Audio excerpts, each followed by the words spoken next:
Hello, and this is Delia again, and I've got a little storybook called Stories for Little Princesses, and we're going to read the one called Princess Hattie's Hungry Pony. What do you think about that? Does that sound pretty interesting about a pony? You think that's going to be good? All right, we're going to find out if it's any good. And Mommy's going to read it. All right, and we're going to read that called Princess Hattie's Hungry Pony. Here we go. Princess Hattie loved her pony, Stardust. She had had him since she was little, and she rode him wherever she could. Together they explored the palace grounds, the fields, and the woods beyond. There was only one problem. They always had to stop for Stardust to eat. Stardust chewed everything he could find, whether it was flowers, nettles, twigs, or even tasty treats from a stranger's picnic. Hattie was often very embarrassed by how naughty Stardust could be. Even when Stardust was put away in his stables, nothing was safe from being munched on. One day, Princess Hattie went out to visit Stardust, only to spot him behind the stables, chomping away at the king's beautiful prize-winning sunflowers. By the time Hattie could stop Stardust, the flowers were almost all gone. See him eating flowers? You've got to stop being so naughty, or the king will say you have to go, Hattie told Stardust, crossly, leading him back to his stable. Then she had an idea. Princess Hattie brought lots of hay inside the stable to give Stardust plenty to eat. If he had enough to munch on, maybe he wouldn't try and escape again. Even though there was a whole wheelbarrow full of hay to eat, Stardust munched his way through it in a flash. At least all Stardust eating gave him lots of energy. When Princess Hattie rode him in the royal show jumping competition, he was the only pony to jump all the fences without knocking any down. Hattie was delighted. "Well done, Stardust," she cried. She showed Stardust the rosette he had won, but Stardust just tried to eat it, much to the surprise of the competition judges. Look, he wanted to eat it because he wants to eat everything. The next day, the queen and the royal cook whipped up some beautiful, delicious frosted cupcakes.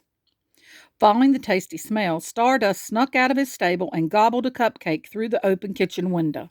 Look at him being bad, eating a cupcake. Is he silly, Scarlet? "Oh, Stardust," huffed the queen, "you're so naughty." Princess Hattie was very upset when she came running to see what Stardust had done. "You'll be taken away from me if you don't learn to behave," she said to Stardust sadly. "Hattie, of course, we won't take Stardust away," said the queen. "Stardust is very cheeky, but he makes everyone laugh too. Well, we all love him. We have to keep him." Princess Hattie was so pleased. Everyone loves Stardust. Despite his naughtiness, she could keep him forever. Hattie gave Stardust a lovely shiny apple to munch on and a big hug. Of course, Stardust just chomped down the apple and then started to nibble on Hattie's hairband too. He wanted all of it, didn't he? Ice cream disaster. Princess Summer's ice cream disaster. As she hurried across the palace grounds, Princess Summer felt so pleased. It was the day of her charity fair, and the sun was shining brightly. Summer had organized the fair all by herself, with just a little help from some of her princess friends. All the other princesses were already at their stalls when Summer got to hers. She was so glad that she had such kind, helpful friends. "What a lovely day," cried Princess Sarah as she decorated her hook-a-duck stand. "I'm sure lots of people will come to the fair now." Summer really hoped so. She happily set up her ice cream stall and then helped the royal servants carry out cool boxes filled with chocolate, strawberry, and banana ice cream. As the fair opened, every cloud in the sky disappeared. The sun shone even more brightly, and the crowds began to flock in the stalls. It was so hot, Princess Summer's ice cream stall was the busiest of all. People quoted to buy ice cream cones topped with sprinkles, and once they'd eaten them, many more would come back for more. It was nonstop work, and soon Summer was very hot and tired.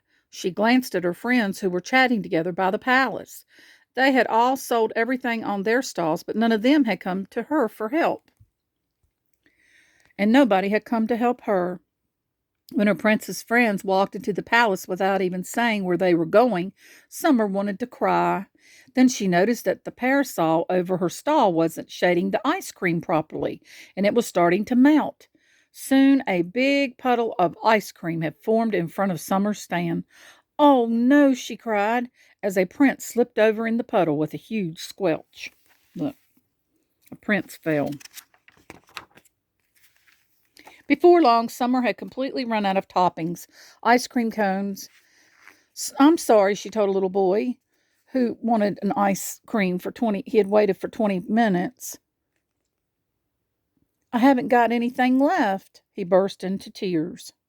Summer started to cry too when she thought of all the extra money she could have made for charity if she had someone to help her.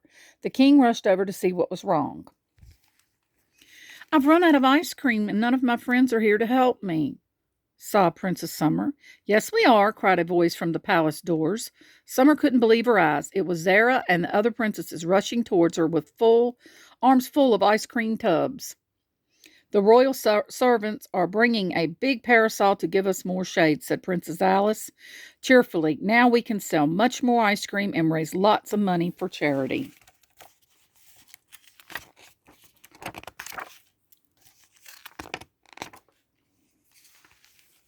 Everyone in for the ice cream cheered, and the Princess Summer, and she smiled delightedly. So that's what her friends had been chatting to each other about earlier. Every one of the Summer's Princess friends helped her serve ice cream. The servants brought lots of exciting new toppings over to like white chocolate chips, rainbow sprinkles, mini marshmallows, and strawberry sauce. When the princesses ran out of cones, they made ice cream sandwiches and sundaes in fancy glasses. They sold hundreds of ice creams and raised so much money for charity. "Do you know that I love even better than ice cream?" Summer asked her friends as they scooped and served. When they all shook their heads, Summer giggled and answered, "Having the best friends in the world." Yay. So they helped her make her ice cream and helped her with it. Was that nice? Was that nice for them to help her? Yay. I hope you all enjoyed this cute little story. There will be more coming soon. Have a wonderful day.